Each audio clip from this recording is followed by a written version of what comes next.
کسی سے معافی مانگی، کسی کو معاف کر دیا۔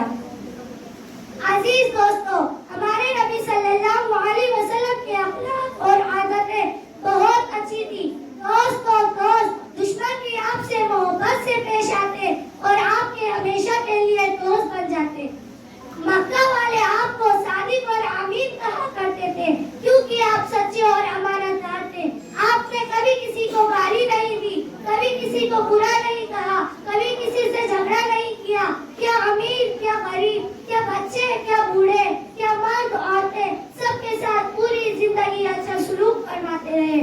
حضرت انس رضی اللہ عنہ نے فرمایا، خدمت نبی صلی اللہ علیہ وسلم 10 سنین، میں نے نبی کریم صلی اللہ علیہ وسلم کی 10 سال خدمت کی۔ میں چھوٹا بچہ تھا، ہر کام مجھ سے صحیح نہیں ہوتا، میں کسی کام سے باہر جاتا، وہی بچوں کے ساتھ کھیلنے لگ جاتا، پھر بھی پیارے آقا صلی اللہ علیہ وسلم نے نہ کبھی مارا، نہ ڈانٹا، نہ کبھی برا بھلا کہا، بلکہ ہمیشہ شفقت ہی فرماتے رہے۔ کسی نے حضرت عائشہ سے پوچھا کہ حضرت نبی کریم صلی اللہ علیہ وسلم کے اخلاق کیا تھے؟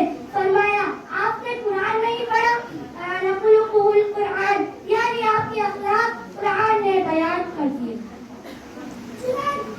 چنانچہ آسمان سے اللہ رب العزت نے فرمایا، انک لعلی خلق عظیم، نبی جی آپ اخلاق کے بڑے اونچے درجے پر فائز ہیں۔ عزیز دوستو، اب سوال یہ ہے کہ آخر وہ کون سی زندگی ہے جو اللہ کی محبوب اور پسندیدہ ہے، جس پر اللہ نے دولت و جہاں کامیابی رکھی ہے؟ جواب یہ ہے کہ میرے اور آپ کے آقا حضرت محمد صلی اللہ علیہ وسلم کی زندگی ہے، جس کو قرآن پاک میں صاف طور پر اعلان فرما دیا، لقد كان لكم في رسول الله أسوة حسنة، یعنی لوگوں تمہارے لیے رسول اللہ صلی اللہ علیہ وسلم کی زندگی عمل کرنے کے لیے بہترین نمونہ ہے۔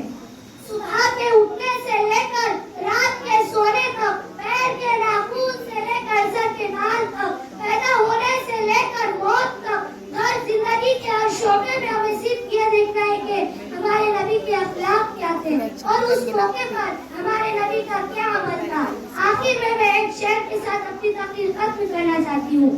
عشق ہو تو عشق کا مطلب سمجھ میں آئے گا، عشق ہو تو